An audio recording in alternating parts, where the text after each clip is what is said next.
Bismillahirrahmanirrahim. Assalamualaikum warahmatullahi wabarakatuh. Alhamdulillahilladzi arsala rasulahu bil huda wa dinil haq liyudhhirahu 'ala dini kullihi wa kafa billahi shahida. Asyhadu an la ilaha illallah wahdahu la syarika lahu wa asyhadu anna Muhammadan 'abduhu wa rasuluhu la nabiyya wa la rasula ba'da. Allahumma shalli wa sallim wa karim wa barik wa an'im 'ala nabiyyina wa qudwatina wa imamina Muhammad wa ala alihi wa sahbihi wa man ittaba bihi sunnati wa hudahu amma ba'd. Alhamdulillah, syukurlah jamaah yang dimuliakan Allah, di pagi ini Allah masih memberikan kita kenikmatan iman dan Islam. Yang dengan kenikmatan itulah kita hadir dalam majelis ilmu, sebuah majelis yang ketika kita istiqamah maka disebutkan sebagai amal yang paling dicintai Allah Subhanahu wa taala. Dan sholawat serta salam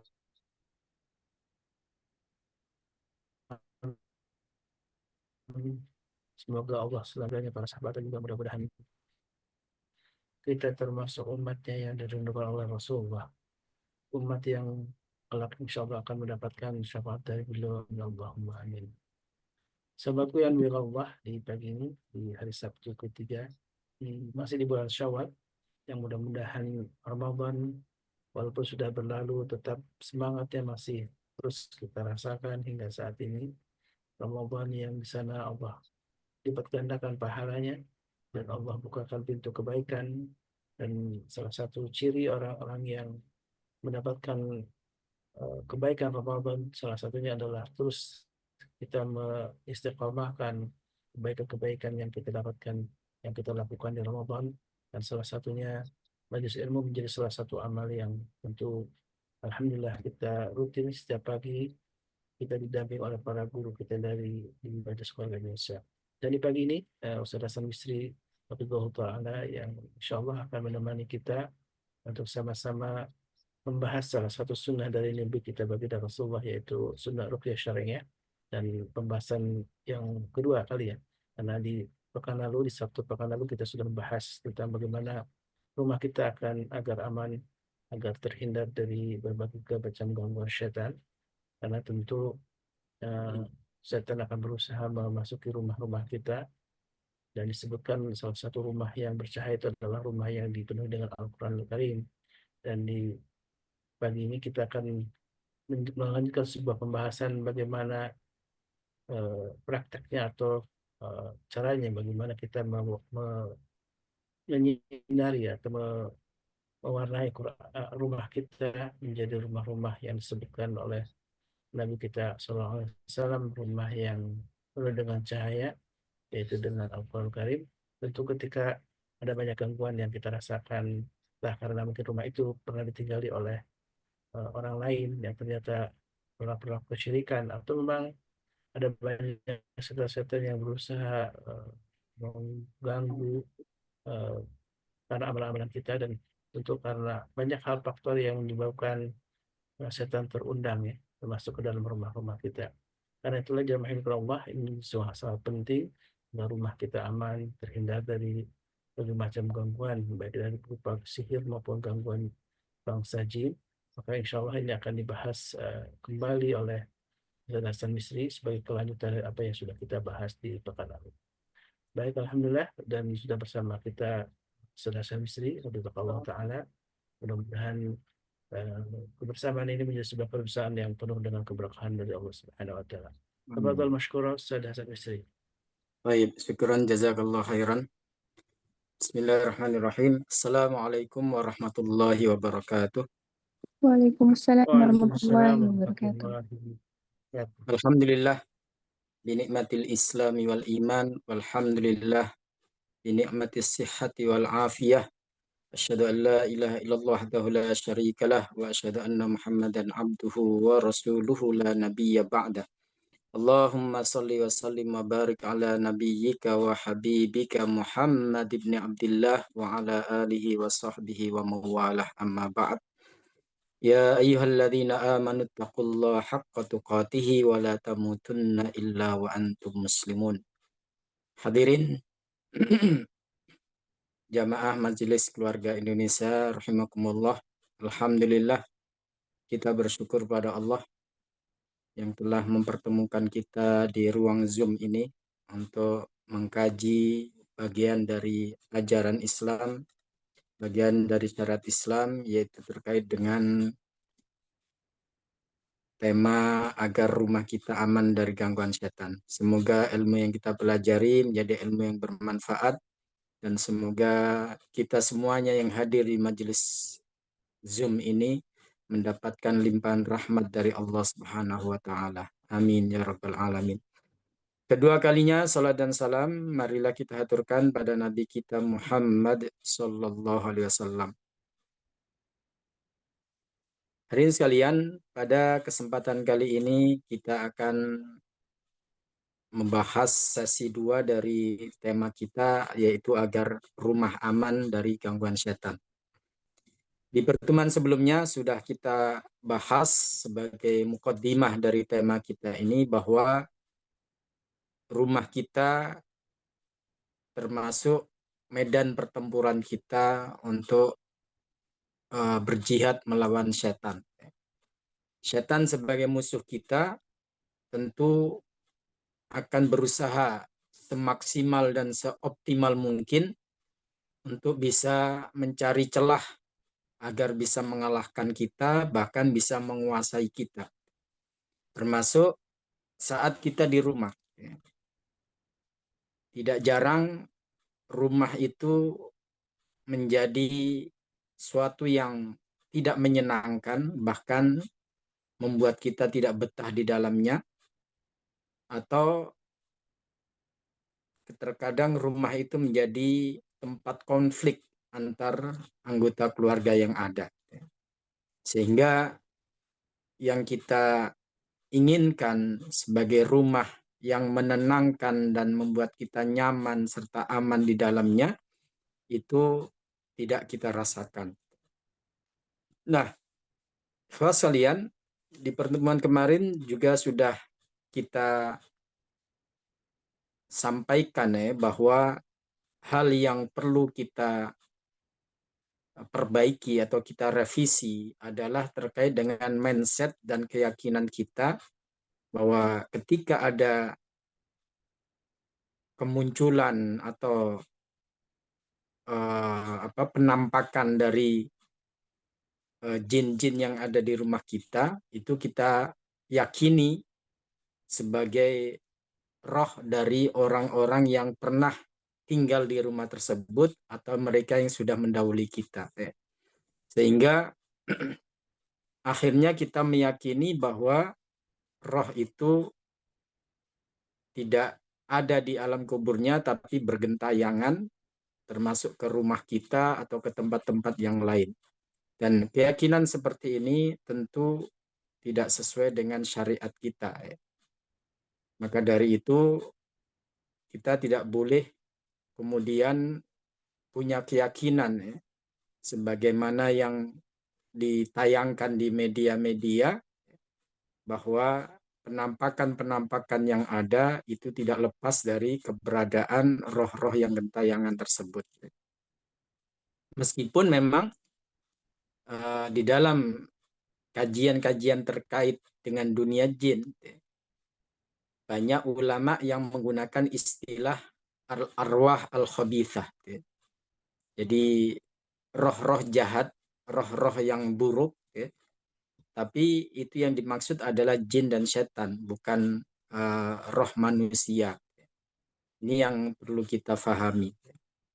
Nah, kemarin sudah kita sampaikan bahwa di antara bukti bahwa setan jin itu bisa masuk dalam rumah kita dan bisa beroperasi untuk mengganggu kita, itu ternyata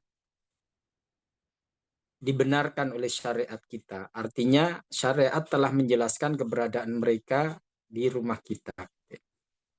Ada hadis riwayat Imam Muslim yang mana Rasulullah SAW beliau bersabda, "Idza dakhala ar-rajulu baitahu fadzakarallah inda dukhulihi wa inda ta'amihi qala syaitanu la mabita lakum wala asya.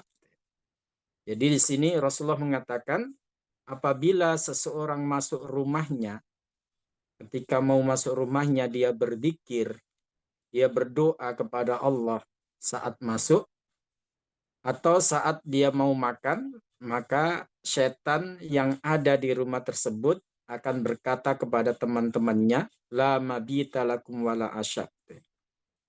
Kalian tidak bisa bermalam lagi di sini dan tidak ada jatah makan lagi. Artinya hadis ini menunjukkan bahwa rumah kita ketika kita tinggalkan atau ketika kita keluar, bisa jadi setan itu masuk ke rumah kita tersebut. Sehingga ketika kita berzikir saat masuk dan berdoa, maka mereka terusir dari tempat tinggal tersebut. Tidak ada tempat bermalam dan tidak ada jatah makan. Wa idza dakhala falam yadhkurillaha 'inda dukhulihi, tapi kalau dia masuk dan tidak berzikir, tidak berdoa, kata Rasulullah, maka setan akan mengatakan bahwa adraktumul mabit, kalian bisa bermalam di sini. Wa idza lam yadhkurillah inda ta'amihi, begitu pula ketika kita tidak membaca doa saat mau makan, maka setan pun akan mengatakan kepada teman-temannya, adraktumul mabit wal asya. Kalian tidak hanya bisa bermalam di sini, tapi kalian juga bisa mendapatkan jatah makan kalian. Jadi jamaah sekalian, dari sini kita tahu bahwa Rasulullah SAW memberikan semacam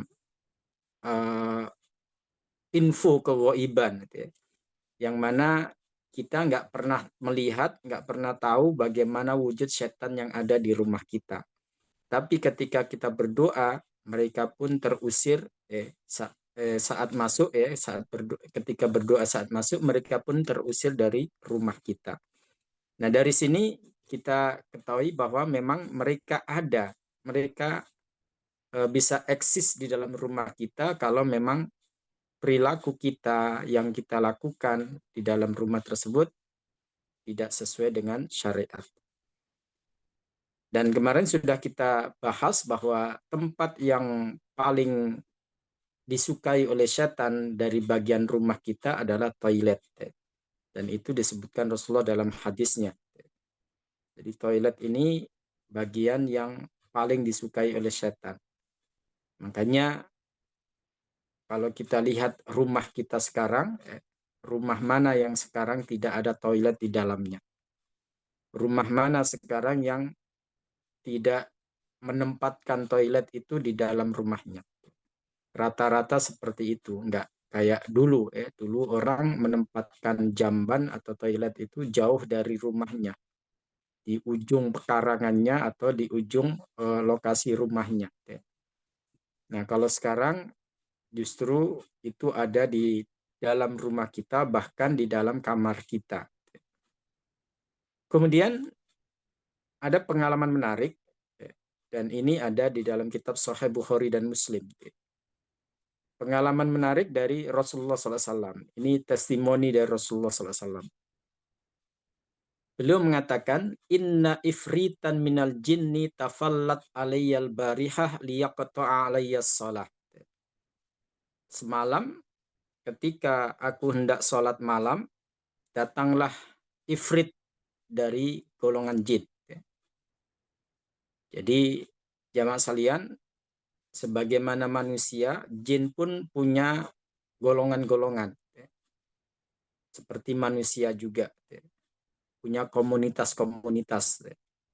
Nah, di sini Rasulullah mengatakan, Inna ifritan minal jinni. Bahwa ifrit dari golongan jin mendatangiku untuk mengganggu sholatku. Kita lihat bagaimana rumah Rasulullah SAW tidak luput dari target mereka. Karena memang semua anak Adam termasuk Rasulullah adalah musuh bagi setan-setan tersebut. Kemudian fa'am kananiyallahu minhu. Kata Rasulullah, aku pun diberikan kemampuan oleh Allah untuk meringkusnya, untuk menangkapnya. Fa'aradtu an arbutahu ila sariyatin min sawaril masajid, min sawaril masjid, hatta tusbihu wa tangduru ilaihi kullukum. Jadi begitu sudah diringkus, ifrit dari golongan jin tadi yang hendak mengganggu sholat malamnya Rasulullah SAW. Lalu Rasulullah punya niatan untuk mengikat mereka, mengikatnya di tiang masjid, agar sahabat-sahabat yang lain atau para sahabat Rasulullah bisa melihat keberadaan mereka. Fadzakartu qaula akhi Sulaiman. Dan aku pun teringat dengan doa saudaraku Sulaiman, yang mana Nabi Sulaiman pernah berdoa, Rabbi habli mulkal la yambaghi li ahadim min ba'di. Ya Allah, berilah aku kekuasaan yang tidak dimiliki oleh seorang pun setelahku. Dan di antara kekuasaan atau kemampuan yang diberikan oleh Allah kepada Nabi Sulaiman, yaitu bisa menguasai sebagian dari jin sebagai bala tentaranya. Nah, lihat tawaduknya Rasulullah SAW. Ketika beliau berhasil menguasai jin ifrit tadi dan hendak mengikatnya di tiang masjid, Rasulullah SAW melepaskannya karena ingat doanya Nabi Sulaiman tadi. Lalu di situ sebutkan faraddahu khosian. Jin itu pun dilepaskan oleh Rasulullah dalam keadaan hina. Artinya dia nggak berhasil ketika mau mengganggu Rasulullah SAW. Nah, dari hadis ini pula kita ketahui bahwa kalau memang mereka menampakkan diri seperti yang diceritakan Rasulullah, itu bisa kita lakukan serangan ataupun perlawanan kepada mereka. Bahkan Rasulullah mau mengikatnya sehingga orang-orang bisa melihatnya. Artinya mereka kalau menampakkan diri berlaku hukum seperti hukum manusia. Sehingga disinilah kenapa orang-orang yang suka dihantui ketakutan itu sering diganggu daripada mereka yang punya keberanian untuk menghadapi mereka. Kita sering melihat orang yang sering terganggu dengan penampakan-penampakan mereka biasanya orang-orang yang memang penakut. Tapi kalau pemberani, setan nggak menampakkan diri pada mereka karena khawatir ada perlawanan. Dan kalian ternyata ulah jin di rumah itu tidak hanya dialami oleh Rasulullah SAW. Sahabat-sahabat yang lain, sahabat-sahabat Rasulullah SAW juga pernah mengalami. Dan tidak satu dua orang. Selama ini yang sering kita dengar ceritanya adalah sahabat Abu Hurairah radhiyallahu an, yang ketika ditugaskan Rasulullah untuk menjaga harta zakat, lalu harta zakat itu dicuri oleh jin. Nah, ternyata di samping sahabat Abu Hurairah ada juga sahabat yang lain yang mengalami hal yang serupa, seperti yang dialami oleh sahabat Abu Ayyub Al-Ansari radhiyallahu an. Begitu pula sahabat Ubay bin Ka'ab. Ini diceritakan oleh anaknya sendiri. Dalam riwayat Imam Hakim, Muhammad bin Ubay bin Ka'ab, Muhammad anaknya sahabat Ubay bin Ka'ab, beliau menceritakan pengalaman yang dialami oleh ayahnya. Kata beliau, annahu kana lahu jurun min tamrid, bahwa sahabat Ubay bin Ka'ab ini ketika panen kurma, beliau tidak habiskan sekaligus atau tidak dijual semuanya, tapi disimpan. sebagai stok logistik keluarganya atau sebagai bekal kehidupan sehari-hari bersama keluarga. Jadi kurma tersebut disimpan di gudang. Fakana yang kusu. Nah, ketika sahabat Ubay bin Ka'ab radhiallahu an hendak mengambil kurmanya itu yang di gudang, ternyata sudah berkurang. Jadi kurma itu sudah berkurang. Dan dia pun akhirnya penasaran siapa yang mengambil kurma tersebut. Kemudian faharosahu dzata lailah. Nah, di malam harinya dia pun begadang. Dia menjaga atau mengawasi gudang kurmanya tersebut. Fa idza huwa bidabatin syibhil gulamil muhtalim. Tiba-tiba muncul sosok yang menyerupai anak ABG. Ya. Gulam muhtalim itu anak yang baru usia balik. Ya. Jadi kalau bahasa kita ya tuyul. Ya. Ada anak-anak yang masuk usia balik, yang ABG lah bahasa kita. Ya. Itu datang menghampiri gudangnya sahabat Ubay bin Ka'ab radhiallahu anhu. Ya. Kemudian didekatilah sosok tersebut, fasallama alaihi faradda alaihi salam. Dan diucapkan salam, assalamualaikum. Lalu ternyata dijawab salam tersebut oleh sosok tersebut. Kemudian sahabat Ubay bin Ka'ab radhiallahu an bertanya, ma anta, kamu ini jenis makhluk apa? Jinniyun am insi, kamu ini jin atau manusia? Ma anta katanya. Jinniyun am insi, kamu itu jin atau manusia? Qala la bal jinni. Dia menjawab saya jin. Kemudian sahabat Ubay mengatakan fanawilni yadak. Tunjukkan tanganmu. Fa idza yaduhu yadu kalbin wa sya'ru sya'ru kalbin. Sahabat Ubay ketika minta ditunjukkan tangan dari sosok tersebut, dia melihat tangannya itu seperti tangan anjing dan bulunya pun seperti bulu anjing. Kemudian sahabat Ubay bertanya, hakadha khuliqal jin, apakah seperti ini jin diciptakan? Sosok atau postur dan gesturnya itu. Kemudian dia menjawab, qad alimatil jinnu annama fihim rajulun asyaddu minni. Di kalangan jin dikenal bahwa ada yang lebih buruk dari rupaku ini.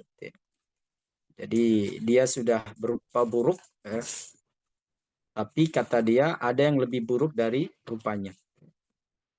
Kemudian sahabat Ubay bertanya, fama ja'a bika, apa yang membuat kamu datang kemari? Kenapa kamu datang ke sini? Balaghana annaka tuhibbus sadaqah. Nah, jin itu menjawab, kami dapat kabar bahwa Anda suka bersedekah. Fajina nusibu min ta'amika. Kami datang agar bisa mendapat bagian dari makanan atau sedekah kamu. Fama yunjina minka. Fama yunjina minkum, kata sahabat Ubay, saya akan berikan kepadamu kurma tersebut, tapi kasih tahu saya apa yang bisa menyelamatkan kami dari kejahatan kalian. Kemudian dia menjawab, hadil ayah allati fi suratil Baqarah. Ayat yang ada di surat Al-Baqarah, yaitu ayat kursi. Man qalaha hina yumsi ujira minna hatta yusbih. Siapa yang membacanya ketika di sore hari, maka dia akan dilindungi dari kejahatan kami sampai pagi. Wa man qala hina yusbih ujira minna hatta yumsi. Dan siapa yang membacanya di pagi hari, maka dia akan dilindungi oleh Allah dari kejahatan kami dari sampai sore hari. Falamma asbaha ata Rasulullah sallallahu alaihi wasallam fadzakara dzalika lahu. Nah, ketika waktu subuh tiba, sahabat Ubay pun menemui Rasulullah dan menceritakan kejadian semalam yang dia alami. Faqala, lalu Rasulullah mengatakan sodaqal khabith, bahwa yang dikatakan oleh pendusta tersebut, pembohong tersebut, biasanya jin itu suka berbohong. Tapi kali ini info terkait khasiat dan keutamaan ayat kursi itu benar. Makanya kata Rasulullah sodaqal khabith. Kali ini si pembohong itu benar. Bahwa ayat kursi adalah merupakan ayat yang dijadikan oleh Allah untuk kita sebagai benteng. Sebagai sebab keselamatan kita dari gangguan mereka. Ini merupakan pengalaman dari sahabat Rasulullah Ubay bin Ka'ab radhiyallahu an. Kemudian ada generasi tabi'in yang bernama Imam Mujahid.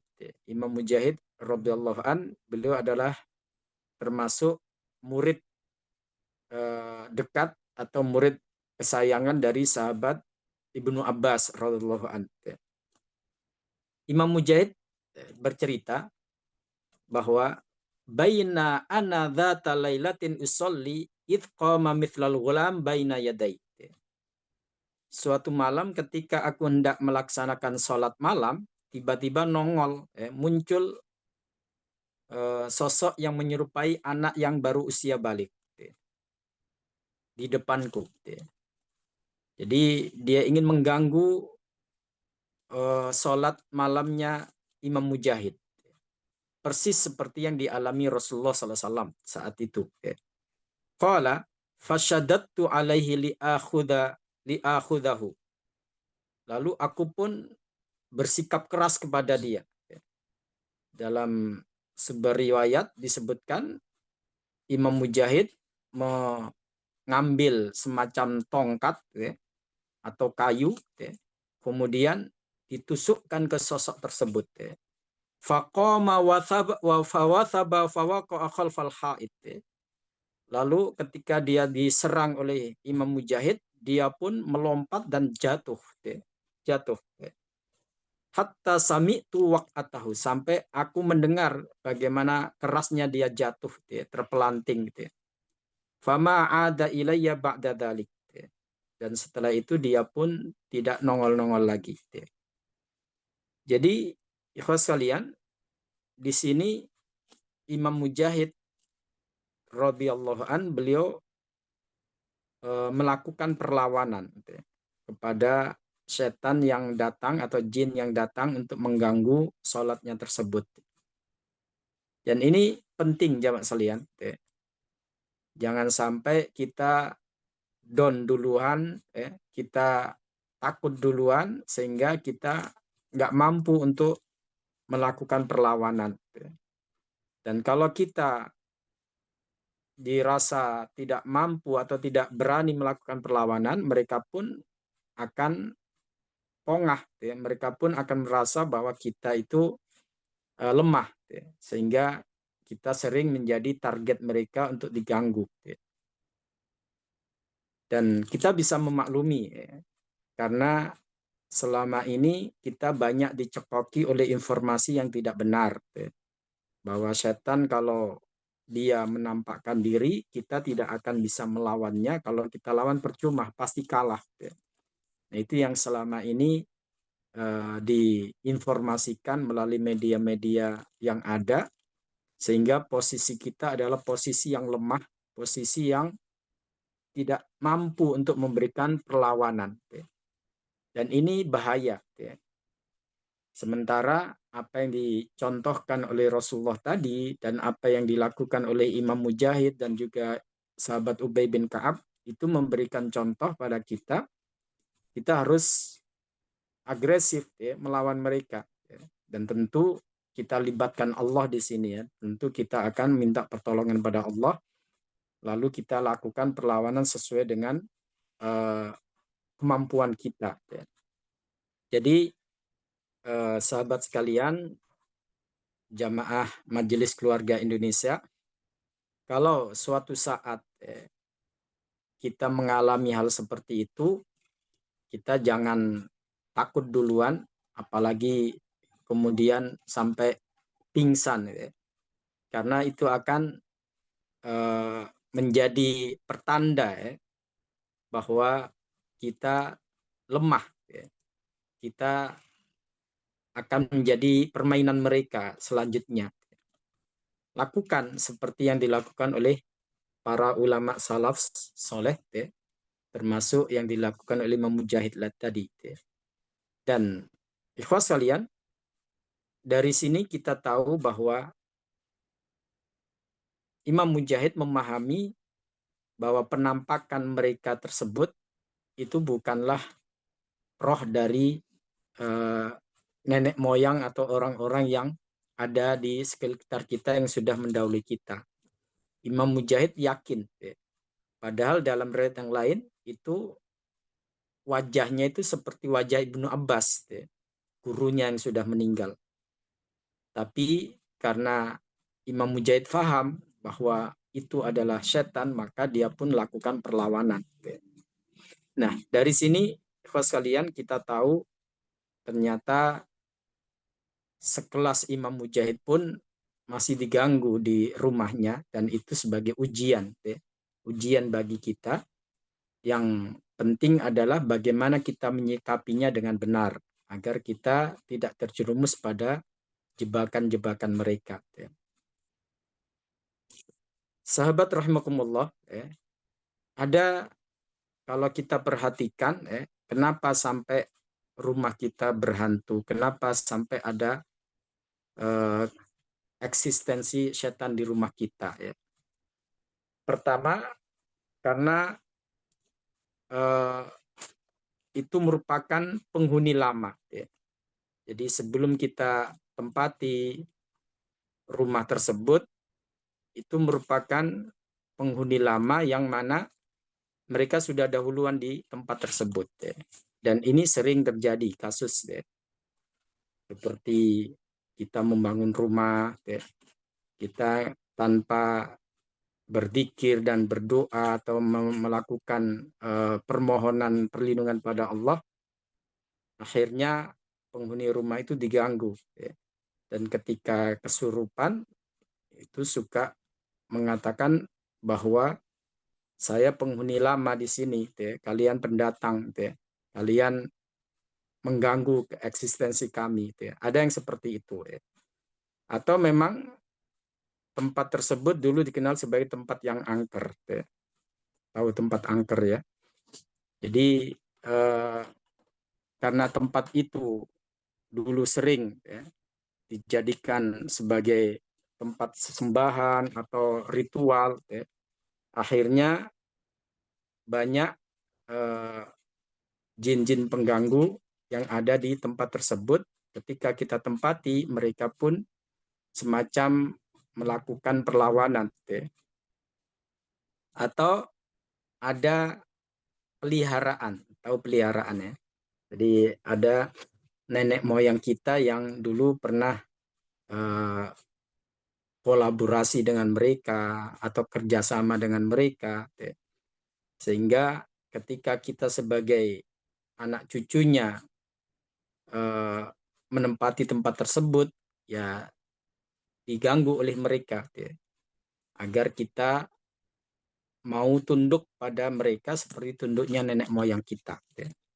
Ada yang seperti itu faktornya. Ada juga memang faktor kiriman, ya, atau pendatang, ya. Jadi aslinya atau awalnya rumah kita aman-aman saja, ya. Tapi karena kita melakukan hal-hal yang menyimpang dari syariat di rumah tersebut, mereka jadi demen, ya. Seperti kita memelihara anjing, ya, atau kita jadikan rumah itu tempat maksiat, ya, atau kita pasangi raja-raja atau jimat-jimat, ya. Dan kita pun jarang tilawah Al-Quran di rumah tersebut, ya. Sehingga rumah kita jadi kosong seperti tanpa penghuni, ya. Atau juga ada kasus ada orang yang iseng, ya. Mereka ingin mengganggu kita di rumah kita agar tidak betah, lalu mereka ingin mengeksekusi atau membeli rumah kita tersebut, ya. Di di sebelum Ramadan kemarin, ya, saya pernah diundang dekat dengan tempat tinggal saya, ya, beda kelurahan, ya. Itu dia punya toko, ya, dan toko ini sebagai dalam tanda kutip sumber pencaharian, ya, untuk keluarga tersebut, ya. Dan toko itu ya cukup rame, lumayan rame, ya. Sehingga si ibu yang memang sudah ditinggal meninggal oleh suaminya, ya, bisa menghidupi anak-anak mereka dengan izin Allah berkat hasil dari toko tersebut, ya, sampai anak-anaknya kuliah, ya. Nah, di sebelum Ramadan kemarin itu ada teman yang dia mengajak saya, ya, untuk membantu temannya tersebut, ya. Jadi ceritanya ada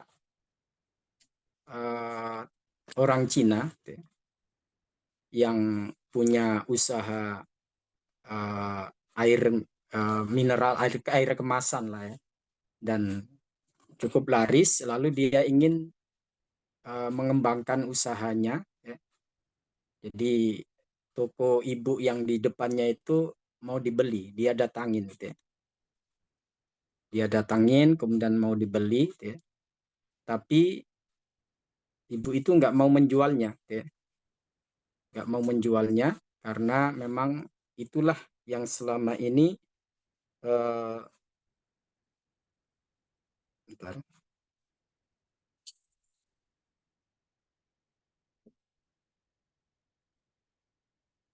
Karena toko itulah yang selama ini jadi topangan untuk kehidupan keluarganya. Kemudian, ikhwas sekalian, inilah. Kemudian, ikhwas sekalian, ibu itu cerita bahwa sejak ada keinginan orang depannya itu untuk membeli ruko tersebut, ya, atau membeli toko tersebut, ya, itu dia mengalami hal yang aneh, ya. Jadi sering dia ditelepon oleh pelanggan-pelanggannya, ya, yang selama ini berlangganan di situ, bahwa kok akhir-akhir ini sering tutup, ya. Jadi padahal dia buka tiap hari, ya. Dia buka tiap hari, ya. Tapi kata pelanggan-pelanggannya, sering dia datang ke situ katanya tutup, ya. Akibatnya pembelinya pun tidak banyak, ya. Artinya mulai sepi, ya. Mulai sepi. Kemudian ikhwas kalian, karena dia pingin bisa, bentar ada.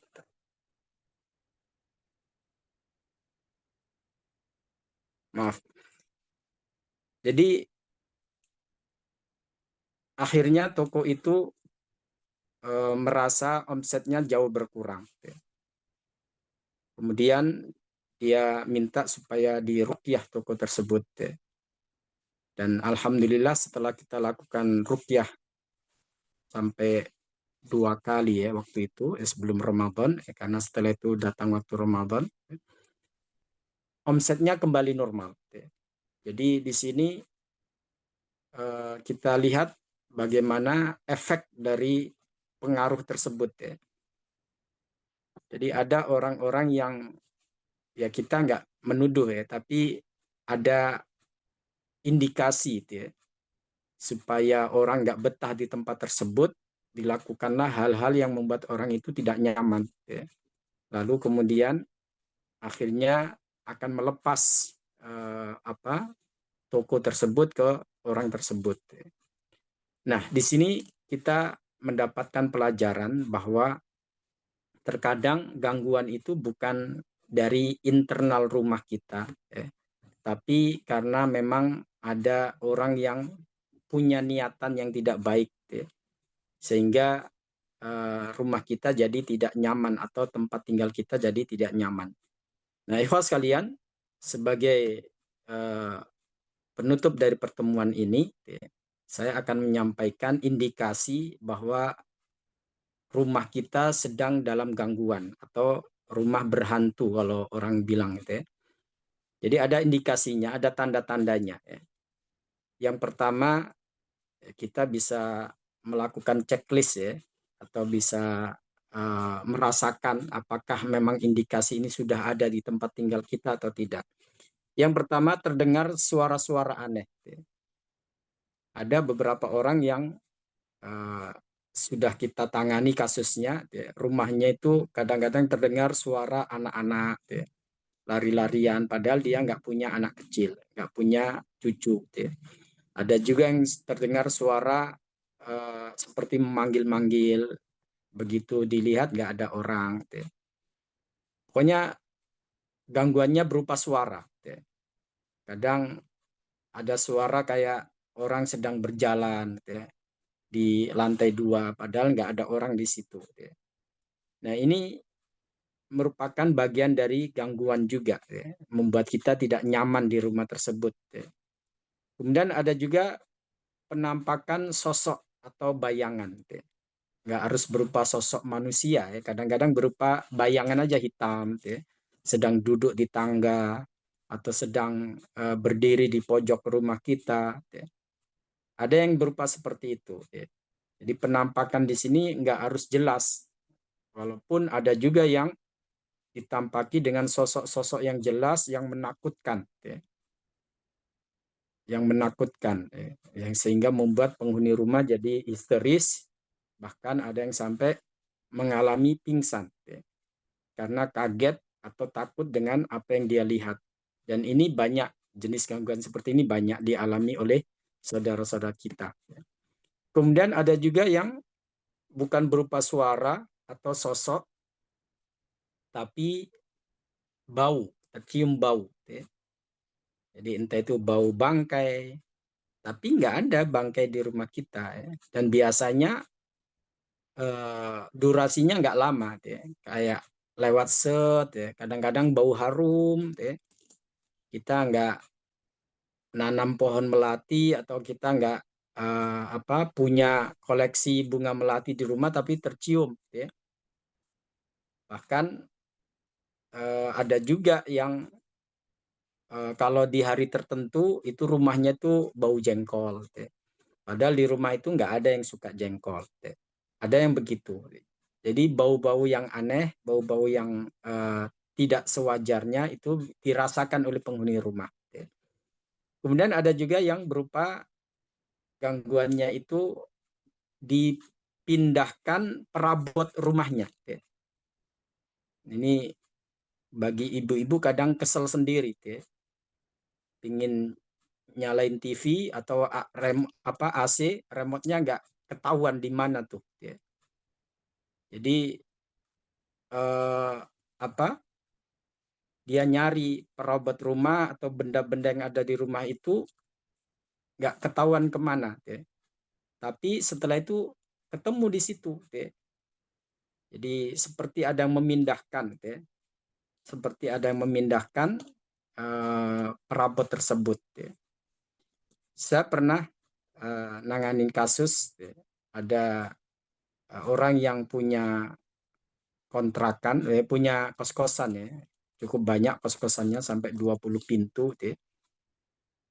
Nah, suatu saat pemilik kos-kosan ini dia menyuruh anaknya yang paling besar untuk tinggal di kos-kosan tersebut, untuk mengontrol atau menjaga kos-kosan tersebut.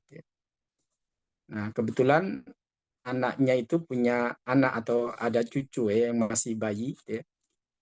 Dia pun ketika pindah ke kos-kosan tersebut, anaknya itu rewel, rewel, nggak jelas kenapa rewel, bukan karena sakit atau bukan karena ada gangguan fisiknya ya, tapi anak ini rewel sepanjang malam, akhirnya dia punya inisiatif untuk menyalakan surat Al-Baqarah di HP-nya. Dari surat Al-Baqarah dipasang di HP-nya itu, dibunyikan sambil dia jalan mengitari kos-kosan tersebut ya.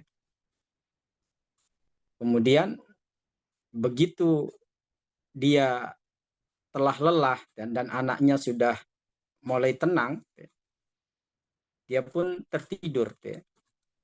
Dan begitu pagi harinya, HP yang dia gunakan tadi nggak ada. Nggak ada HP itu. Dicari di balik kasur, di balik bantal, di ruangan, padahal dia cuma menepati satu ruangan untuk keluarga dia ya. Sampai 3 hari nggak ketemu HP-nya itu. Akhirnya dia ngadu ke orang tuanya dan orang tuanya kenal dengan saya. Orang tuanya nelpon, tolong deh Ustadz bantu anak saya itu ada masalah kayaknya. Saya datang ke sana, kemudian saya ruqyah tempat tersebut. Dan subhanallah, saya waktu itu ngeruqyahnya malam hari. Pagi harinya HP-nya itu nongol di situ, ada. Dan sudah baterainya sudah habis. Jadi ikhwas sekalian, hal-hal seperti ini bagi yang nggak mengalami mungkin kayak nggak percaya gitu ya. Tapi ternyata fakta-fakta seperti itu ada di sekitar kita. Kemudian ada juga indikasi lain ya, bahwa rumah kita itu ada penghuni lainnya, yaitu suka kehilangan uang. Ya. Uang yang kita simpan ya, itu kadang berkurang selembar 2 lembar. Tapi sering. Ya. Nah, ini yang orang sering menyebutnya tuyul tadi. Ya. Jadi ikhwas sekalian, kasus-kasus seperti ini itu masih banyak. Saya sering menangani kasus-kasus seperti itu. Ya. Jadi kehilangan selembar 2 lembar. Ya. Kalau ada maling yang masuk kan nggak mungkin ya. Begitu berhasil masuk ke kamar kita, ada uang 1 juta atau 2 juta diambil cuma selembar. Itu kan mustahil. Ya. Dan biasanya kalau terjadi seperti ini, muncullah kecurigaan kepada orang-orang dekat. Entah itu suaminya yang dicurigai, atau istrinya, atau anaknya, atau bahkan pembantunya. Akhirnya muncul kegaduhan. Saling curiga satu sama lain. Nah ini yang suka terjadi juga. Dan insya Allah di lain waktu bisa kita bahas ya tentang tuyul ini, karena ini tema yang sering terjadi di masyarakat kita kasusnya, dan perlu penanganan atau pembahasan yang khusus. Kemudian yang keenam, peralatan rumah yang on off sendiri. Tiba-tiba AC nyala sendiri, TV nyala sendiri, atau kran ngalir sendiri. Ya ada yang melakukan atau nggak ada membukanya, tapi terjadi seperti itu. Dan ini juga sering terjadi kasusnya. Atau yang ketujuh, suasana rumah terasa tidak nyaman. Tidak nyaman. Sehingga penghuninya pun gampang emosi. Jadi rumah itu terasa gerah dalam artian bukan karena nggak ber-AC atau karena hawanya yang panas, enggak. Memang suasana hati kita yang dibikin seperti itu. Akhirnya muncul ketidaknyamanan saat kita berada di rumah sendiri tersebut. Kemudian yang ke-8, penghuninya suka sakit-sakitan. Kadang-kadang pindah-pindah, gantian. Anaknya yang masuk rumah sakit, begitu keluar ganti saudaranya, atau ganti ayahnya, atau ganti istrinya. Ini juga bisa terjadi dalam rumah yang memang ada penghuni lainnya. kemudian terjadi teror atau kontak fisik.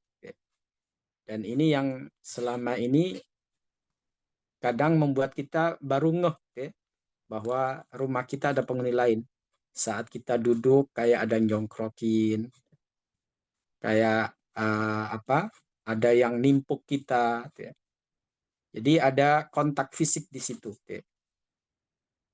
Saya pernah nanganin suatu kasus yang mana ketika di pagi hari atau waktu subuh itu sering benda-benda atau barang-barang yang ada di kulkas itu kayak ditabur-taburin gitu ya, dikeluarin gitu ya. Ada yang sampai seperti itu. Ketika kita lakukan terapi ruqyah rumah,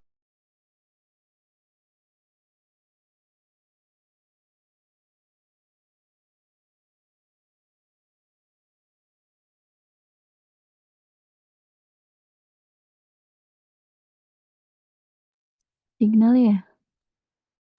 nah ini juga tidak nyaman kita ya. Kenapa? Suara ada masalah? Jadi sempat ngelek sedikit, Ah, sedikit. Ini baik. jelas. Baik. Kemudian yang ke-10 yaitu penghuni merasa berat untuk ibadah. Dan ini sering terjadi. Ada orang-orang yang mengeluh, Ustadz, saya kalau di kantor itu begitu dengar adzan tuh langsung sholat bisa, tapi kalau di rumah itu bawaannya mager, bawaannya ingin rebahan aja.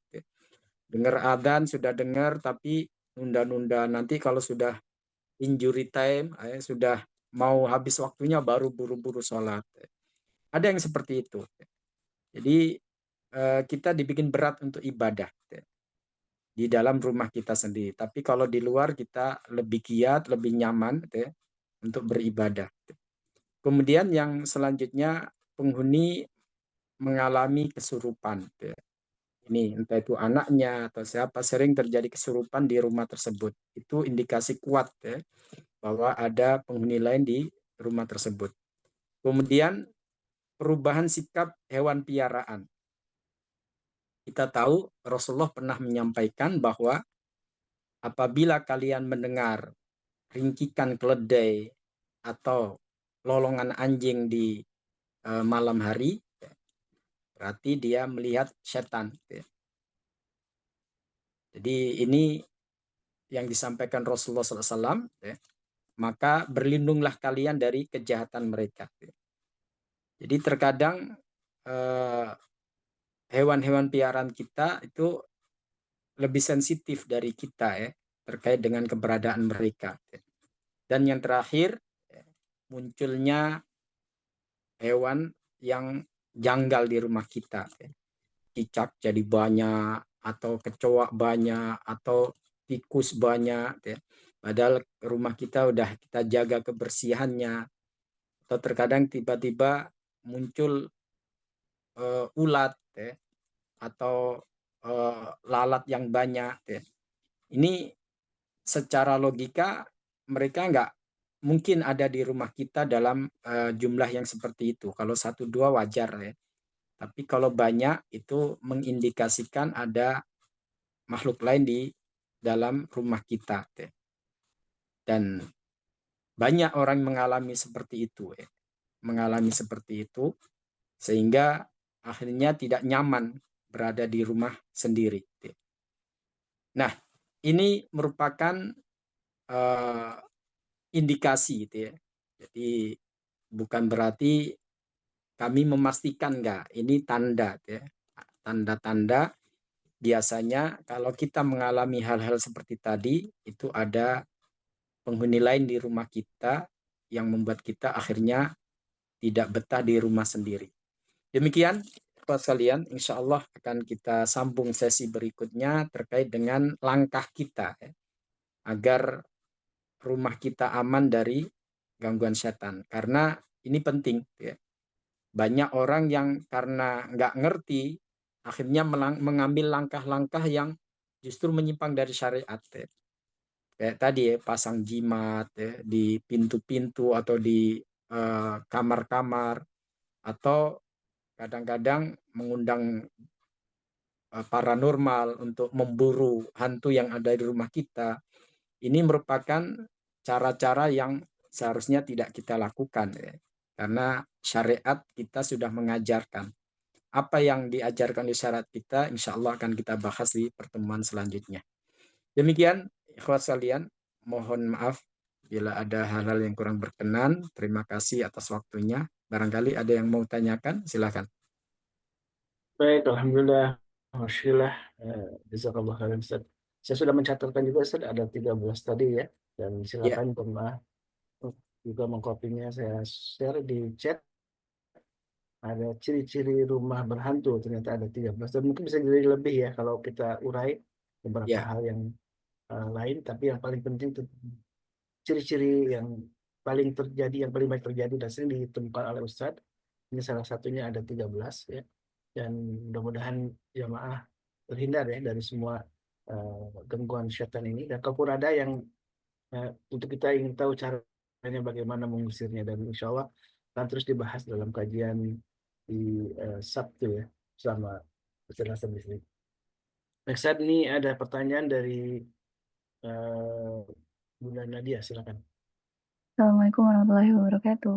Waalaikumsalam warahmatullahi wabarakatuh. Waalaikumsalam.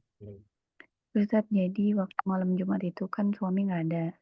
Ya, Nah, terus saya tuh habis wudhu, tiba-tiba lagi jalan ada yang mukul punggung, tapi nggak ada siapa-siapa di dekat saya. hmm, hmm, Nah, kemudian jam 3 pagi, ada yang ngetuk-ngetuk di atap beberapa kali. Saya nggak hitung berapa kali. hmm, Kemudian pindah ketukannya di jendela. hmm, Qadarullah saya tidur di lantai 2. Nah, terus pas pagi-pagi mau kajian itu, saya tuh ngap, dada tuh kayak panas, perut nggak enak, hmm, pokoknya badan nggak enak, lemes hmm, semuanya. Nah, hmm, sama Bude Darmi dikirim voice note-nya Ustadz Sahal kan, bacaan rukyah hmm. gitu. Ya, ya. Enakan, terus saya Hmm, baca Al-Kahfi enakan. hmm, Kemudian mulai ke sore, ke malam itu badan nggak enak lagi. hmm, Nah, terus pas subuhnya itu kok pas baca doa sendiri, baca ayat sendiri, kepala panas, punggung panas. Nah, hmm. Ustadz, apakah ada jeda waktu ya bacaan itu berlaku dan bisa ngefek si jin itu pergi terus datang lagi gitu? Gimana Ya, Ustadz? Makasih. ya. Assalamualaikum. Baik. Terima kasih, Bu Nadia. Langsung, Khalis. Silakan, silakan. Baik. Bismillah, alhamdulillah. Jadi, Majelis Keluarga Indonesia, rahimakumullah. Tadi Bu Nadia sudah menceritakan testimoninya, ya, pengalaman pribadinya. Dan bukan mustahil bahwa kita akan mengalami hal-hal seperti itu. Yang perlu kita garis bawahi di sini bahwa kita jangan merasa bahwa kita ini orang yang buruk, orang yang nggak benar ketika ada perlawanan atau ada gangguan dari setan seperti itu. Justru kita harus bangga, berarti kita diperhitungkan oleh mereka, sehingga kita pun langsung menjadi target sasaran mereka. Dan itulah jihad, ya, jihad kita. Jihad kita seperti itu, ya, melawan mereka. Intinya, apapun bentuk gangguan seperti yang sudah kita jelaskan tadi, yang diinginkan oleh mereka adalah kesalahan kita dalam bersikap. Ini yang harus kita pahami.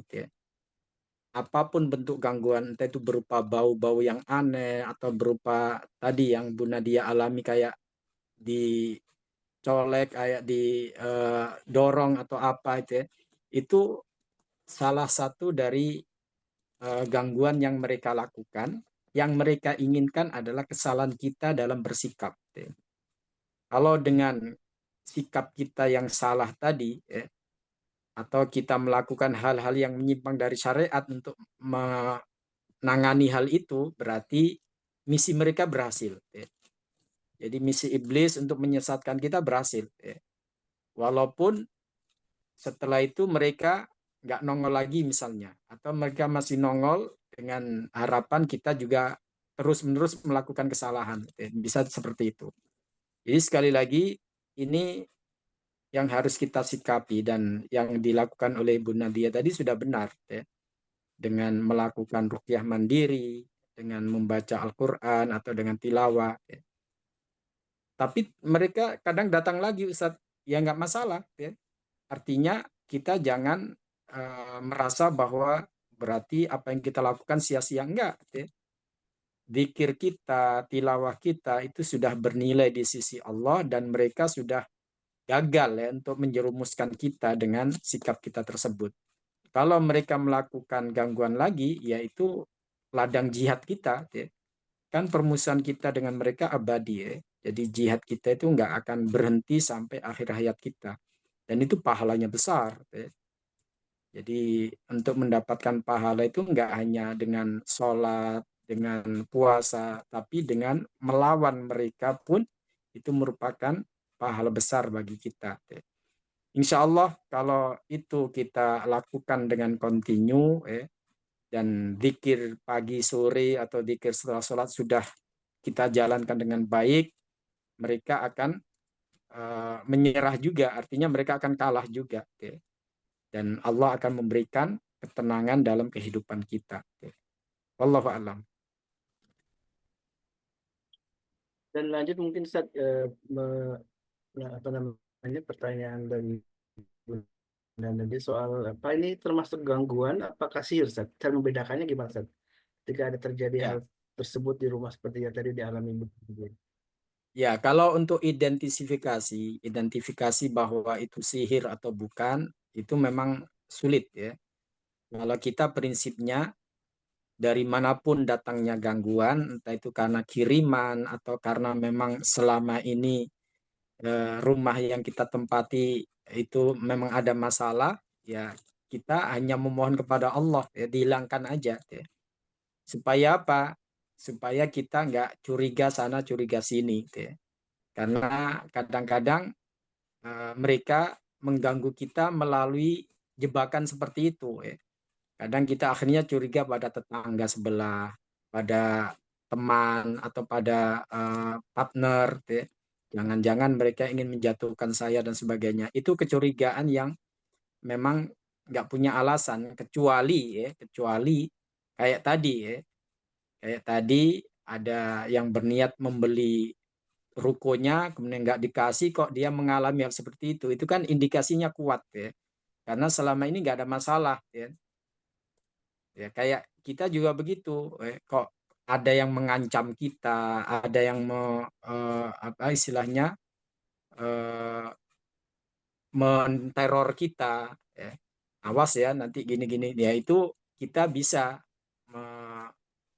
istilahnya mengidentifikasi, wah ini ada indikasi nih dari si ini, ya.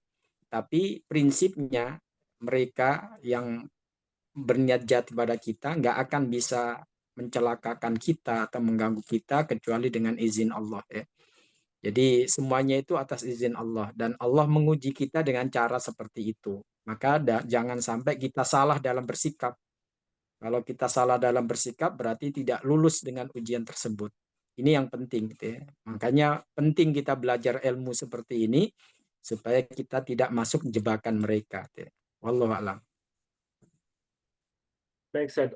Sebelum masuk ke pertanyaan tadi yang sudah ada Rehen, ada Abah, ada Bu Darmi, saya coba baca dulu yang di chat ya, Ustaz. Dari Ya. Bunda Dina nih. Ustaz, izin saya tanya, beberapa tahun lalu pernah kehilangan cincin nikah saat ada kegiatan di Bandung. Besoknya saya lanjut ke Bekasi dan ziarah ke makam ayah anak. Qadarullah, cincin tersebut kami temukan di makam ayah. Kalau seperti ini bagaimana, Ustaz? Subhanallah. Pertanyaan dari Bunda ini subhanallah ya. Luar biasa ya. Jadi hilangnya di Bandung, ketemunya di mana tuh? Di makamnya mungkin ya. Dan dia Enggak, di kebetulan mana? lagi Iya, Masih di perjalanan. daerah Bandung atau beda? di Bekasi, Ustadz. Makam ayah Subhanallah. kebetulan di Bekasi. Subhanallah. Bisa begitu ya. Ya artinya hal seperti itu, seperti yang kita sampaikan tadi ya, bahwa ada jin-jin yang memang mereka suka mengganggu kita dengan pencurian harta benda kita, seperti yang dialami oleh sahabat-sahabat Rasulullah tadi ya. Jadi hal seperti itu bisa terjadi. Artinya secara logika kan nggak mungkin hilangnya di Bandung ketemunya di Bekasi itu ya. kalau memang betul-betul hilang gitu ya. Beda kalau kita lupa gitu ya. Begitu kita cari di Bekasi ternyata ketemu ada di tas, padahal tadi kirain hilangnya di Bandung ya. Beda ya. Tapi kalau kita sudah kehilangan di satu tempat, kemudian ternyata di tempat lain ketemu, ya bisa jadi ya, saat kita kehilangan tersebut kita berdoa kepada Allah supaya dikembalikan karena itu cincin kenangan atau cincin yang berharga dan berarti ya. Lalu dengan cara Allah ya, kemudian Allah mengembalikan cincin tersebut kepada kita. Yang perlu kita lakukan ya bersyukur aja kepada Allah ya. Adapun kita tarik bahwa jangan-jangan saya dikerjain setan tadi itu. Di Bandung nggak kelihatan, begitu ke Bekasi baru ketemu. Itu kemungkinan seperti itu ada, cuma kan kita nggak mengarah ke situ ya.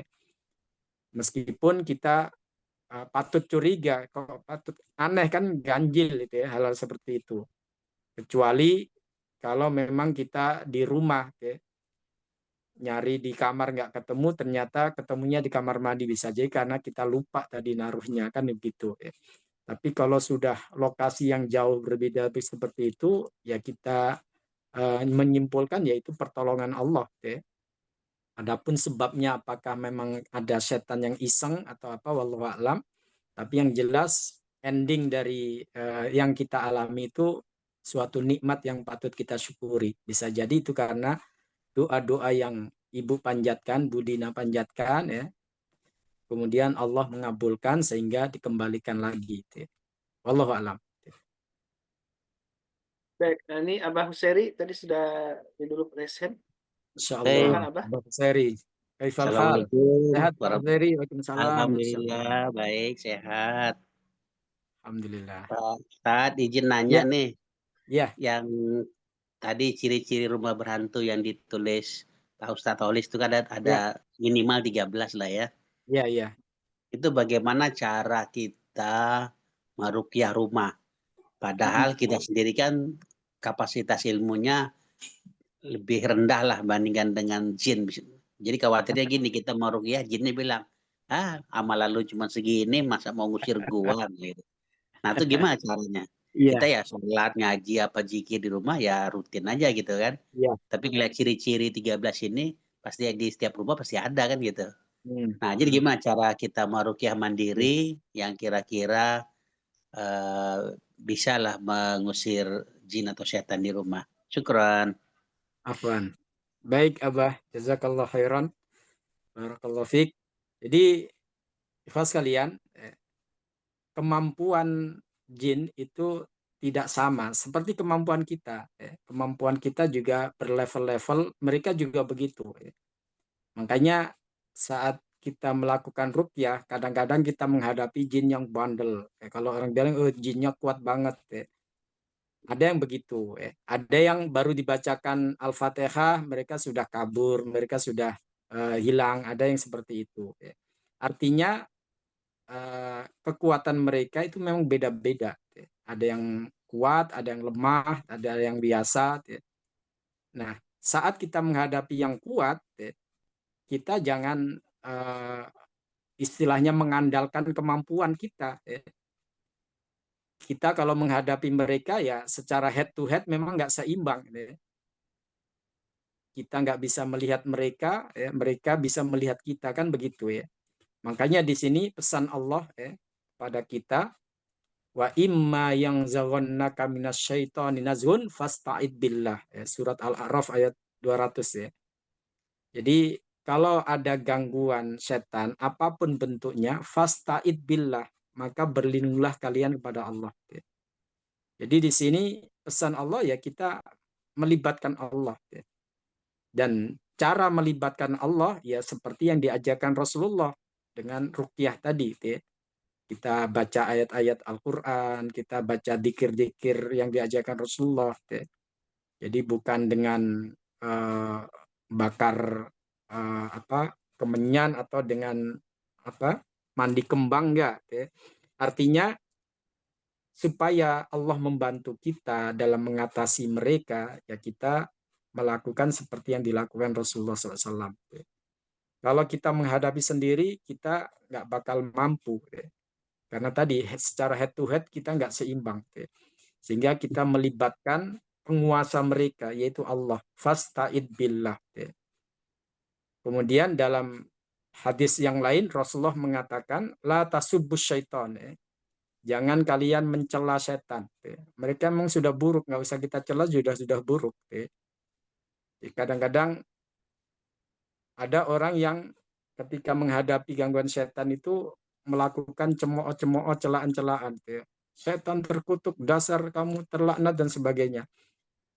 Jadi pesan Rasulullah, jangan kita fokus ke situ, tapi fata'awwadu billah min syarrihi. Berlindunglah kalian kepada Allah dari kejahatannya. Dalam hadis yang lain, Rasulullah memberikan garansi kepada kita bahwa kalian tidak akan bisa selamat dari gangguan setan kecuali dengan dzikrullah. Artinya di sini, Mbah Huseri dan yang lainnya, kita jangan merasa bahwa kita pasti kalah di hadapan mereka. Kita ini lemah sedang mereka kuat. Belum tentu juga. Yang kita hadapi belum tentu yang sekuat yang kita bayangkan. Maka dari itu kita meminta kepada Allah, penguasa kita, penguasa mereka juga. Pengalaman kami saat melakukan ruqyah, kadang ketika sebelum ruqyah kan kita tanya dulu ke pasiennya, ke orang yang mau diruqyah, apa keluhannya. Kalau secara kronologi ceritanya, kayaknya jinnya kuat banget nih, karena dahsyat sekali gangguannya itu. Tapi begitu kita bacakan ruqyah, baru surat Al-Fatihah aja mereka sudah teriak-teriak, sudah kepanasan. Dan ada juga yang secara gangguan nggak begitu terasa, kayaknya remeh, tapi ternyata itu kita lakukan ruqyah sekali dua kali belum ada perubahan. Nah, dalam kondisi seperti itu kita nggak boleh putus asa, kemudian menyimpulkan atau menjas, wah apa yang saya lakukan sia-sia nih. Enggak. Apa yang kita lakukan nggak ada yang sia-sia di sisi Allah. Hanya saja kadang proses yang harus kita jalani itu ada yang pendek, ada yang jauh. Makanya di sini nggak boleh putus asa. Kita tetap jaga dzikir pagi sore, kemudian kalau bisa kita baca full surat Al-Baqarah seperti yang dipesankan Rasulullah dalam hadisnya. Insya Allah lengkapnya akan kita bahas di pertemuan depan ya. Apa langkah-langkah yang harus kita lakukan untuk mengamankan rumah kita dari gangguan-gangguan seperti itu.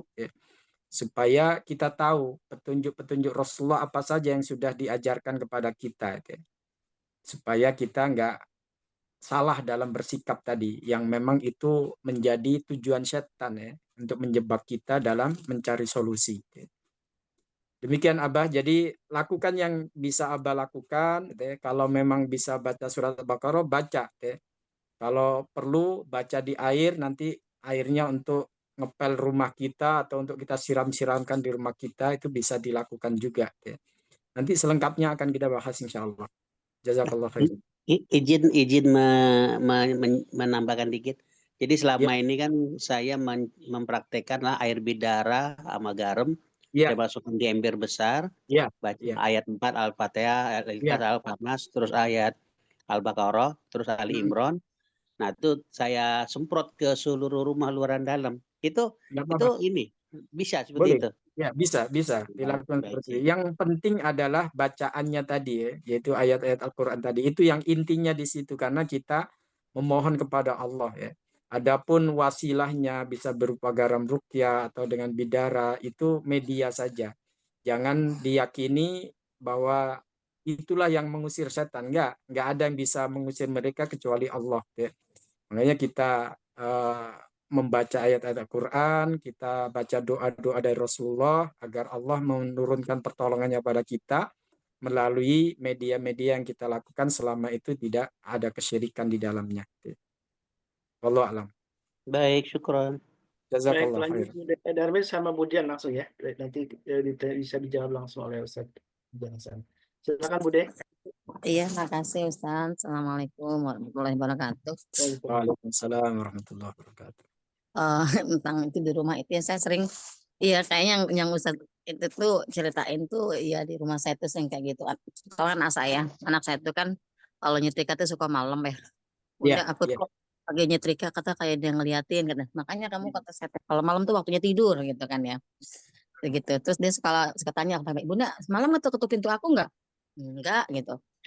Sering gitu. Terus saya lagi tidur bangun-bangun. Bunda aku pindah ke kamar Bunda ah. Di kamar dia tuh seakan-akan dia pindah. Tapi terkadang kata dia ini kayak ngikutin gitu ke kamar saya. Hmm, Kan hmm, saya juga pernah jalan kayak gitu Ustadz ya. Saya tanyain kan, kayak gini ya ciri-cirinya. Iya, oh iya itu kata saya kan gitu ya.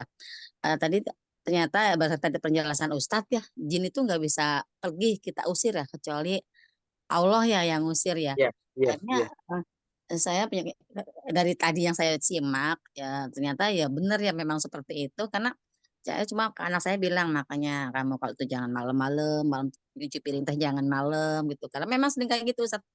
Bunyi Hmm, barang saya tuh kalau ada bunyi barang jatuh saya samperin. Kalau hmm, saya samperin ya.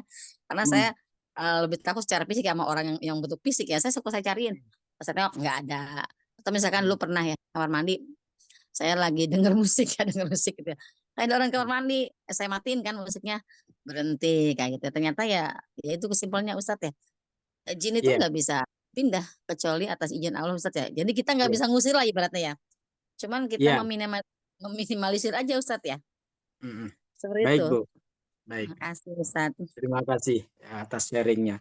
Jadi, hadirin sekalian, memang kita nggak punya kuasa, nggak punya wewenang, nggak punya kemampuan untuk mengusir mereka. Tapi kita punya alat, punya senjata ya, yaitu kita mohon kepada Allah dengan doa-doa dengan ayat-ayat tadi. Gitu ya. Jadi hakikatnya bukan kita yang menghilangkan mereka, tapi Allah. Gitu ya. Jadi ada perumpamaan yang diberikan oleh oleh ulama salaf gitu ya.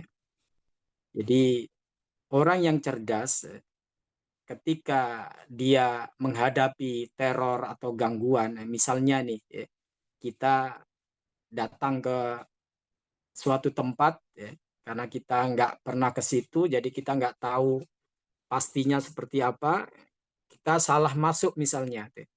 Begitu kita masuk ke pekarangan itu ternyata banyak anjing-anjing penjaga tempat tersebut yang menghampiri kita, ya. Kemudian menggonggong-gonggong di depan kita ya, karena kita orang asing. Gitu. Kalau kita lawan anjing itu satu-satu atau kita kita lawan mereka semuanya, ya bisa jadi kita yang akan berdarah-darah, kita yang akan jadi mangsa mereka. Ya. Nah, cara yang cerdas, jangan dilawan dengan tenaga kita. Panggil yang punya rumah. Panggil yang punya anjing itu. Kalau yang punya anjing itu datang, hadirin sekalian, nggak usah dikebukin satu-satu tuh anjing. Kadang-kadang dengan isyarat gitu aja, mereka sudah pergi tuh. Jadi kalau yang punya ngasih isyarat untuk pergi, pergi tuh. Nah, begitulah kita menghadapi setan itu ya. Jangan kita lawan dengan kekuatan kita sendiri. Atau kita siapin botol lalu kita uber-uber mereka, kita tangkepin, kita masukin itu ya. Itu cara yang nggak cerdas. Cara yang cerdas adalah panggil yang menguasai mereka, penguasa mereka. Siapa penguasa setan itu? Allah. Ya. Nah makanya Rasulullah SAW beliau mengajarkan kepada kita doa-doa ya. Ketika kita menghadapi hal seperti itu, kita disuruh untuk memohon kepada Allah. Ya. Karena kalau Allah sudah turun tangan atau Allah sudah membantu kita, setan manapun yang seperti yang disampaikan oleh Abah Khusairi tadi, mau setan Baghdad, setan Senayan, kayak mau dari manapun, ya mereka nggak akan mampu melawan kekuasaan Allah.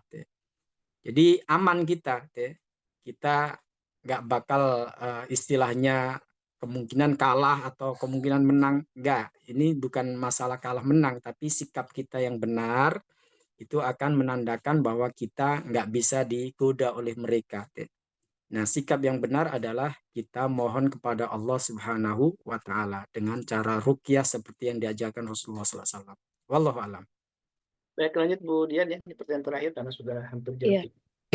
Assalamualaikum warahmatullahi wabarakatuh. Waalaikumsalam warahmatullahi wabarakatuh. Ustadz, mengenai kesehatan Ustadz, saya tuh ngedengar penjelasan Ustadz tuh jadi ini ke diri saya sendiri gitu. Kamis kemarin saya baru di laser batu ginjal karena ada setelah diobservasi beberapa lama gitu, ada batu ginjal di beberapa di ginjal kiri kanan saya gitu.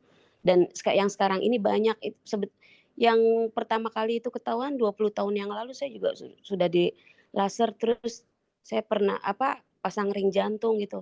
Pokoknya banyak deh penyakit itu apa ada hubungannya sama gangguan jin Ya, atau ya, apa ya Ustadz? Itu aja. ya. Terus yang kedua Ustadz, pertanyaannya, teman saya itu seumuran saya ada beberapa yang belum menikah. Mereka tuh pernah dilamar sama orang tapi ditolak gitu. Itu karena dia menolak atau karena memang ada gangguan jin di dalam dirinya dia ya Ustadz ya? Itu Ya. aja Ustadz. Makasih. Baik. Assalamualaikum. Waalaikumsalam warahmatullahi wabarakatuh. Terima kasih. Hadirin sekalian, apakah setiap penyakit yang kita alami itu merupakan ulah jin? Enggak juga, ya. Enggak juga. Jadi ada penyakit fisik, ada penyakit non fisik. Ya. Penyebabnya juga gitu. Ada penyebab yang memang karena kuman, karena virus, ada juga yang memang karena setan. Ya. Oleh karena itu, kita nggak bisa menyimpulkan bahwa setiap penyakit kita pasti ada gangguan jin dalam diri kita. Belum tentu juga. Ya. Tapi kita juga nggak bisa menafikan ya, bahwa terkadang mereka juga punya peran untuk mengganggu kesehatan kita. Ya. Kita bisa belajar dari apa yang dialami oleh Nabi Ayub alaihissalam. Ya. Rabbi anni masaniyadurru wa anta arhamur rahimin. Ya. Ketika Nabi Ayub bermunajat kepada Allah, ya Allah, saya ditimpa kesakitan dan kepayahan, ya. Tapi Nabi Ayub enggak putus asa, ya. Allah lah yang bisa menolongnya. Ya. Artinya Nabi Ayub waktu itu sadar bahwa ujian yang beliau alami itu memang akibat dari ulah setan. Ya. Jadi setan yang minta izin kepada Allah untuk menguji Nabi Ayub dengan cara seperti itu. Ya. Dan Allah pun menunjukkan bahwa kesabaran Nabi Ayub dan munajatnya yang begitu kuat, akhirnya Nabi Ayub pun sembuh total dari penyakit yang beliau alami. Artinya di sini terkadang ada campur tangan mereka dalam sisi penyakit yang kita alami, walaupun kita nggak bisa mengatakan semuanya seperti itu. Karena ada penyakit yang betul-betul itu medis, murni, ada juga yang non medis, dan ada juga yang dua-duanya. Sehingga kalau kita belajar dari Tibbun Nabawi yang telah diajarkan Rasulullah SAW pada kita, dua-duanya kita lakukan. Jadi di samping kita berobat medis, kita juga jangan lupa untuk berobat yang secara syariat tadi, termasuk dengan ruqyah tadi.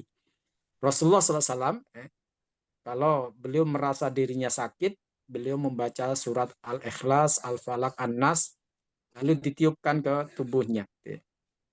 Bukan berarti Rasulullah nggak menggunakan obat-obatan lain. Rasulullah juga suka berbekam, Rasulullah juga suka minum madu atau habbas sauda. Artinya ya kita padukan. Kita padukan. Kalau yang seperti Bu siapa tadi? Budian alami, itu memang ada indikasi Bu, itu tidak hanya penyakit medis biasa. Saya juga beberapa kali menangani kasus seperti itu. Jadi setelah sakit ini kemudian pindah ganti, nggak selang berapa lama ganti sakit yang lain. Kok kayaknya nggak ada ujungnya. Setelah kita lakukan ruqyah secara intensif, alhamdulillah ternyata memang ada unsur lain. Kan mereka masuk ke dalam diri kita melalui peredaran darah kita. Kadang mereka mengganggu organ-organ tubuh yang ada di dalam diri kita, sehingga akhirnya kita merasakan sakit yang sifatnya fisik. karena organ tubuh yang fisik tadi diganggu oleh mereka. Nah, disinilah perlu kita padukan. Jadi nggak ada kontradiksi antara ruqyah dengan pengobatan modern. Kalau memang secara fisik kita mengalami gangguan, kita merasakan bagian dada nyeri atau bagian lutut atau bagian yang lain, ya kita lakukan ruqyah plus kita kontrol ke dokter atau cek ke lab, itu nggak ada masalah. Karena kadang-kadang memang ada unsur non medisnya dari gangguan yang kita alami tersebut. Jadi kesimpulannya Bu Dian, bahwa apa yang Ibu alami coba di samping berobat secara medis juga dilakukan ruqyah secara intensif. Dan saya anjurkan kalau kita sudah sering mengalami seperti itu, nggak hanya dengan ruqyah mandiri. Ruqyah mandiri iya kita lakukan, tapi kita dibantu oleh yang ahli ya kayak kita sakit fisik kan gitu ya. Kadang kita jaga istirahat kita minum suplemen, tapi terkadang hal seperti itu belum cukup. Kita harus cek lab, datang ke dokter. Kita minta bantuan kepada dokter ahli. Itu usaha-usaha yang bisa kita lakukan, dan itu nggak ada yang menyimpang dalam syariat. Kemudian terkait dengan temannya tadi yang pernah menolak seseorang untuk dinikahi lalu sampai saat ini susah mendapatkan jodoh, apakah memang itu ada unsur gangguan? Ada beberapa kasus seperti itu. Kita nggak bisa mengeneralisir bahwa semua para jomblowan, jomblowati sejati yang sampai saat ini belum dapat jodoh kemudian pasti diganggu jin. Kita nggak bisa memastikan seperti itu. Karena memang itu merupakan bagian dari takdir yang telah ditetapkan oleh Allah Subhanahu wa taala, dan Allah Maha tahu itu. Hanya saja kita kan kudu berusaha kudu berusaha. Kalau memang ada teror atau ada ancaman, kadang-kadang kan begitu ya. Ketika cinta ditolak, dukun bertindak. Itu bukan slogan yang hanya sekedar diucapkan. Kadang-kadang memang betul terjadi, betul terjadi. Orang yang sudah sakit hati ditolak itu dia melakukan hal-hal yang sifatnya magic untuk mempengaruhi kehidupan orang yang menolaknya tadi sampai akhir hayat nggak dapat jodoh misalnya, atau kemudian membuatnya dia sakit-sakitan dan sebagainya. Tapi semuanya itu nggak akan berhasil, nggak akan berlaku kalau tanpa izin Allah Wa ma hum bidorrina bihi min ahadin illa biidnillah. Semuanya itu atas izin Allah. Oleh karena itu nggak semua orang yang melakukan teror pada kita akhirnya berhasil, nggak semuanya. Atau nggak semua orang yang sakit hati kemudian melakukan hal seperti itu, nggak semuanya. Tapi ada kasus-kasus memang begitu. Makanya di sini nggak ada salahnya kalau kemudian yang bersangkutan dilakukan ruqyah. Dan biasanya biasanya itu ada indikasi-indikasi, ada tanda-tanda orang yang memang sulit jodoh karena ada gangguan Di antaranya biasanya dia suka mimpi ketemu seseorang, kadang-kadang nggak jelas tapi suka hadir di situ Kemudian kayak dia marah ke kita, kayak dia istilahnya sewot ke kita. Itu Allah ngasih indikasi bahwa ada orang yang memang sakit hati dan ingin melakukan sesuatu yang nggak baik pada diri kita. Ada juga yang prosesnya nggak wajar. Nggak wajar dalam artian ada yang meminang. Kadang dianya yang oke, tapi tiba-tiba yang meminang itu nggak ada kabar. Istilahnya hilang begitu saja. Ini kan suatu yang nggak wajar. Atau ada kasus itu sampai di hari hanya itu akhirnya nggak mau pernikahan itu akhirnya dibatalkan. Ada yang seperti itu. Ini kan suatu yang nggak wajar. Nah, ketidakwajaran seperti ini merupakan indikasi bahwa apa yang dialami dia itu memang ada gangguan yang lain. Jadi kita perlu untuk melakukan terapi yang intensif terkait hal itu. Adapun nanti bagaimana hasilnya kita serahkan sama Allah. Yang jelas kita sudah berusaha. Jadi Bu Dian, saya sarankan temannya itu kalau bisa ya di ruqyah barangkali karena ada kasus-kasus seperti itu, dan alhamdulillah akhirnya Allah pertemukan jodohnya. Ada yang begitu. Wallahu a'lam. Ya, syukron Ustaz. Afwan. Jadi berkaitan dengan mimpi, Ustaz, barangkali juga bisa dimasukkan ya, salah satu ciri rumah berhantu itu adalah para penghuninya sering mimpi buruk, bisa ya. Apakah bisa Ya, mimpi buruk itu kadang bukan karena rumahnya, tapi kadang karena dirinya. Jadi dianya yang kena gangguan. Kan gangguan itu ada yang terkait dengan diri kita, ada yang terkait dengan tempat tinggal kita. Itu seperti itu. Baik, alhamdulillah, jazakallah Ya. khairan atas ilmu dan nasihatnya untuk kita semua. Mudah-mudahan kita makin sadar betapa pentingnya kita memahami atau menguasai ilmu yang diwariskan oleh Rasulullah SAW, yaitu ruqyah syariah. Dan sekali lagi selalu ditegaskan bahwa ruqyah bukan hanya sekedar untuk soal gangguan jin atau sihir dan yang berkaitan dengan makhluk gaib. Sesungguhnya ruqyah adalah suatu pengobatan dari Nabi SAW yang tentu untuk apapun penyakitnya. Bahkan Rasulullah pun meruqyah dirinya. Beliau sendiri dengan ruqyah itu adalah ketika beliau sedang sakit medis ya, ada sakit biasa bukan karena faktor sihir. Dan juga para sahabat Nabi juga meruqyah karena memang faktor kesehatan gitu ya. Dan tidak ada unsur dengan faktor jin atau gangguan gaib. Dan bahkan ada diriwayatkan saja tentang orang yang Abu Sa'id Al-Khudri ya, yang meruqyah seorang kepala suku yang kena sengatan kalajengking dengan Al-Fatihah. Jadi ini semuanya bukan faktor gangguan jin, tapi justru penyakit-penyakit yang terlihat medis, gangguan fisik, tapi justru salah satu solusinya adalah dengan ruqyah syariah. Mudah-mudahan kita makin cinta dengan ruqyah, karena ini adalah bagian dari warisan dari Nabi kita, baginda Rasulullah. Dan insya Allah akan kembali lanjutkan ya di di bulan depan, insya Allah tentang kajian bagaimana kita meruqyah rumah. Ini bagian juga akan menjadi pelengkap untuk kita memahami bagaimana ruqyah syariah, khususnya dalam menjaga rumah kita aman dari gangguan bangsa jin, setan dari kalangan bangsa jin. Dan kita doakan kepada Allah, selalu berdoa kepada Allah, mudah-mudahan Allah Subhanahu wa Ta'ala terus menjaga kita dan menjadikan rumah kita sebagai rumah-rumah surga, yaitu rumah yang diisi dengan ayat-ayat Allah Subhanahu wa Ta'ala. Baik, ya Allah, mari kita tutup majlis ini dengan doa kafaratul majlis. Subhanakallahumma wa bihamdika asyhadu an la ilaha illa anta astaghfiruka wa atubu ilaik. Assalamualaikum warahmatullahi wabarakatuh. Waalaikumsalam warahmatullahi wabarakatuh. اللهم ارحمنا بالقرآن